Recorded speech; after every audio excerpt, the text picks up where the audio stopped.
Innal hamdalillah nahmaduhu wa nasta'inuhu wa nastaghfiruh wa na'udzu billahi min shururi anfusina wa sayyiati a'malina. May yahdihillahu fala mudhillalah wa may yudlil fala hadiyalah. Wa ashhadu an la ilaha illallah wahdahu la syarikalah wa ashhadu anna Muhammadan abduhu wa rasuluh. Salawatu rabbi wa salamu alaihi wa ala alihi wa ashabihi wa man sara ala nahjihi wastanna bi sunnatihi ila yaumiddin. Ya ayyuhalladzina amanu taqullaha haqqa tuqatih wa la tamutunna illa wa antum muslimun. Ya ayyuhan nasu taqu rabbakumul ladzi khalaqakum min nafsin wahidah wa khalaqa minha zawjaha wa batha minhuma rijalan katsiran wa nisaa'a wattaqullaha alladzi tasaaluna bihi wal arham. Innallaha kana 'alaikum raqiba. Ya ayyuhalladzina amanu taqullaha wa qulu qawlan sadida yuslih lakum a'malakum wa yaghfir lakum dhunubakum wa may yuti'illaha wa rasulahu faqad faza fawzan 'azima. Amma ba'du fa inna khairal hadithi kitabullah wa khairal huda huda nabiyyina Muhammadin sallallahu alaihi wasallam wa syarrul umuri muhdatsatuha fa inna kulla muhdatsatin fid dini bid'ah wa kulla bid'atin dhalalah wa kulla dhalalatin finnar. Hadirin jamaah Jumat dimuliakan Allah Subhanahu wa taala. Kita semuanya sepakat bahwa hidup ini hanya sementara dan pasti nantinya kita akan dikembalikan oleh Allah Subhanahu wa taala. Karena itulah Nabi sallallahu alaihi wasallam diutus oleh Allah untuk mengajarkan kepada manusia agar mereka bisa selamat di dunia dan di akhirat. Dan salah satu di antara kunci agar seorang hamba bisa selamat ketika di dunia dan di akhirat adalah dia bisa bersikap yang terbaik kepada Tuhannya, kepada dirinya sendiri, dan kepada sesama makhluk yang ada di sekitarnya. Tiga inilah yang menjadi dasar kita berinteraksi. Kita selalu berinteraksi dengan Allah, berinteraksi dengan diri kita sendiri, dan berinteraksi dengan orang lain yang ada di sekitar kita. Dan untuk bisa berbuat baik kepada tiga hal ini, Nabi sallallahu alaihi wasallam sampaikan dengan sebuah hadis. Rasulullah sallallahu alaihi wasallam bersabda, "Ittaqillaha haitsu ma kunta wa atbi'is sayyi'atal hasanata tamhuha wa khaliqin nas bi khuluqin hasan." Pesan yang pertama yang beliau sampaikan, "Ittaqillaha haitsu ma kunta." Bertakwalah kamu kepada Allah dimanapun kamu berada. Karena seorang hamba setiap kali dia berinteraksi dengan Allah, dia dituntut untuk bertakwa kepadanya.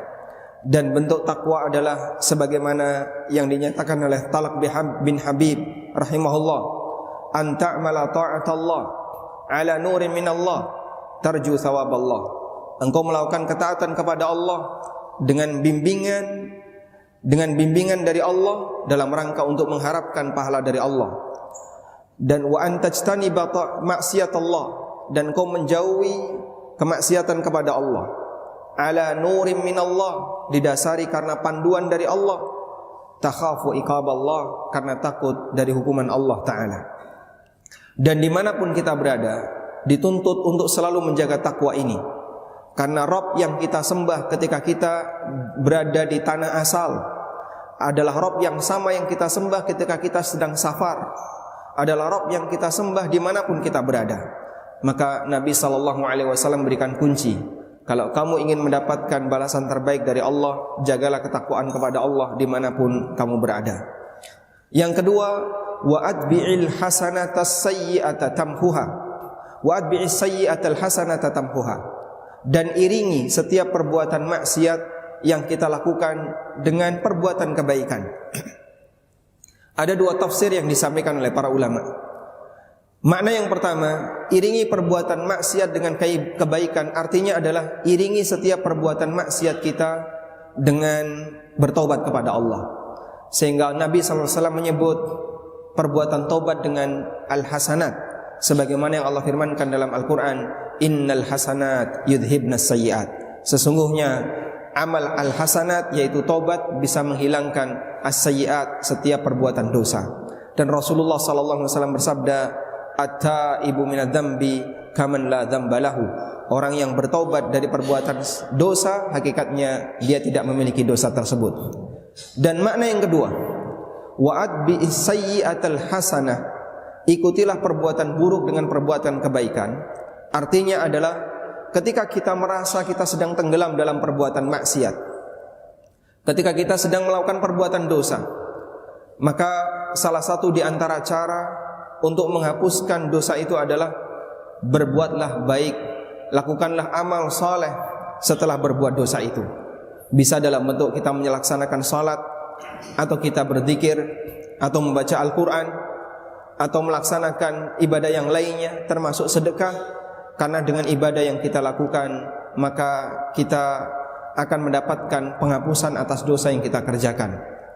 Sebagaimana Nabi SAW sabdakan, as-salawatul khams war ramadan ila ramadan mukaffiratun lima bainahun majtunibatil kabair.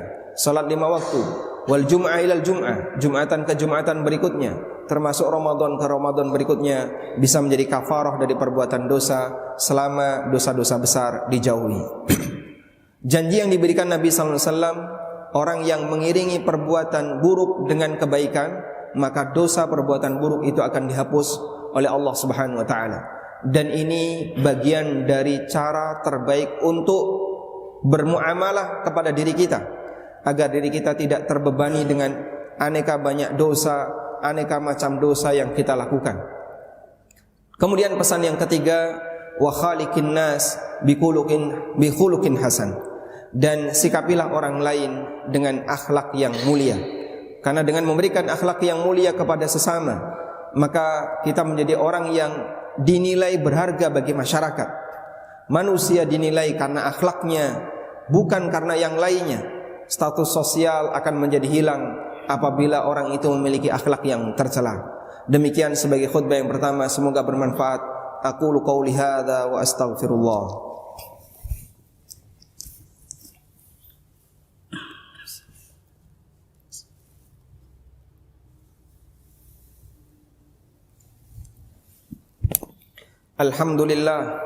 Alhamdulillahi rabbil alamin, alladzi arsala rasulahu bil huda wa dinil haqq liyudhhirahu 'ala ad-dini kullih walau karihal kafirun. Wa asyhadu an la ilaha illallah wahdahu la syarika lah, wa asyhadu anna Muhammadan 'abduhu wa rasuluh, salawatu rabbi wa salamu alaihi wa ala alihi wa ashabihi wa man sara 'ala nahjihi wa istanna bi sunnatihi ila yaumiddin.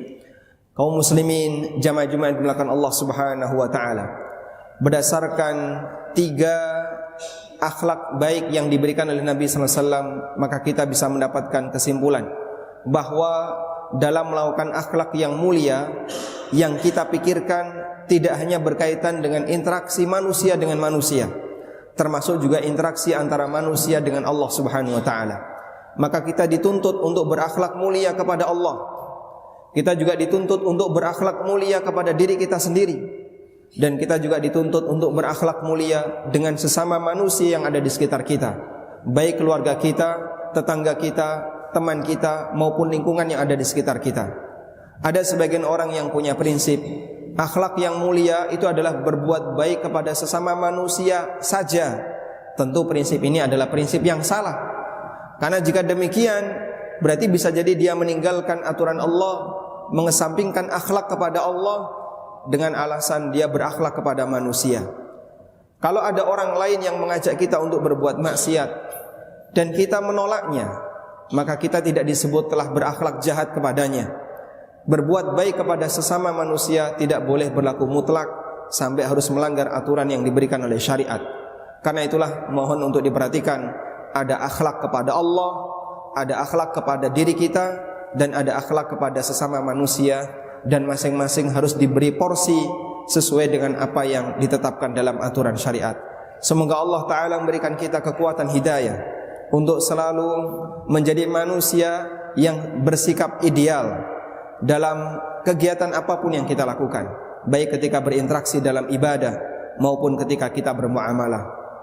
Allahumma salli ala Muhammad wa ala ali Muhammad kama sallaita ala Ibrahim wa ala ali Ibrahim innaka Hamidum Majid. Allahumma ighfir lil mu'minina wal mu'minat wal muslimina wal muslimat al ahya'i minhum wal amwat innaka sami'un qaribun mujibud da'awat ya qadiyal hajat Rabbana atina fid dunya hasanah wa fil akhirati hasanah wa qina adzabannar. Wa sallallahu ala nabiyyina Muhammadin wa ala alihi wa sahbihi wa sallam. Wa akhiru da'wana anil hamdulillahi rabbil alamin wa qumu ila salatikum.